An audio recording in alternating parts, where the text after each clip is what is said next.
Our goal is not to occupy Gaza. Our goal is to free Gaza, free it from Hamas terrorists. The war can end tomorrow if Gaza, or rather if Hamas lays down its arms and releases all the remaining hostages.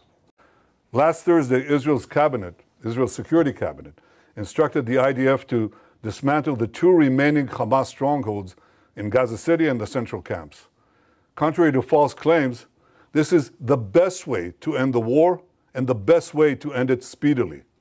We will do so by first enabling the civilian population to safely leave the combat areas to designated safe zones.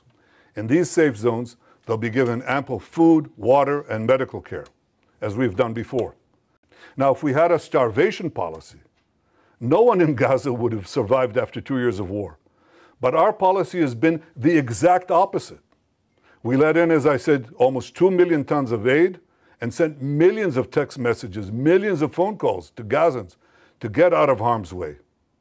Yet in the last few months, Hamas has violently looted the aid trucks meant to get to Palestinian civilians. They deliberately created a shortage of supply.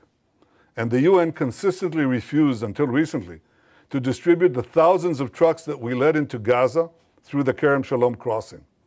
Here are the tons and tons and tons of humanitarian aid that Israel led in to the Gazan side of the Kerem Shalom crossing. It's just sitting there because it's not distributed. אני נחוש לסיים את המלחמה בניצחון שלנו. ודווקא משום שאני מודע למאמץ הגדול של משרתי המילואים, אני מבקש לסיים את המלחמה מהר ככל האפשר. ולכן הנחיתי את צה"ל לצמצם את לוחות הזמנים להשתלטות על העיר עזה.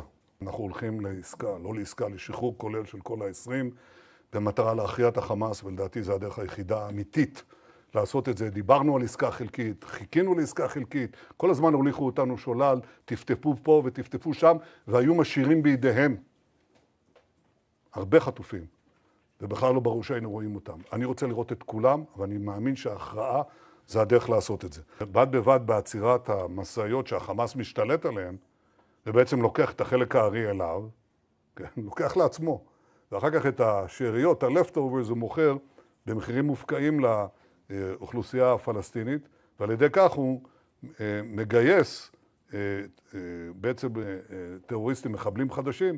הוא אומר לאישה הפלסטינית, אתה רוצה את הקמח הזה? תני לי את הבן שלך בן 15. וככה הם מקיימים את מכונת המלחמה שלהם, ולכן רצינו למנוע את זה. ואמרנו, אנחנו נמנע את זה, ובמקביל נבנה את נקודות החלוקה באמצעות ה-GHF, הגאזה Humanitarian Fund, של האמריקנים, שיחלקו את המזון. אז לא רצינו לעשות כאן ערבה, רצינו להפך, לעקוף את הביזה והשוד של החמאס. רק שזה לא עבד כפי שרצינו, זה לא הצליח, כי לא היו מספיק נקודות וכו'. ולכן למדנו את הלקח, עצרנו את זה, ועכשיו אנחנו פועלים בדרך אחרת. נכנס סיוע, אנחנו עושים כמיטב יכולתנו שרובו לא יגיע דרך לידי החמאס, ובמקביל אנחנו באמת מעצימים את מספר נקודות החלוקה, את הצירים המובטחים, וגם הצנחות שבדרך כלל לא מגיעות לחמאס. כן. אין ערבה, לא הייתה ערבה, ולא היה מחסור, ובוודאי שלא הייתה מדיניות של ערבה.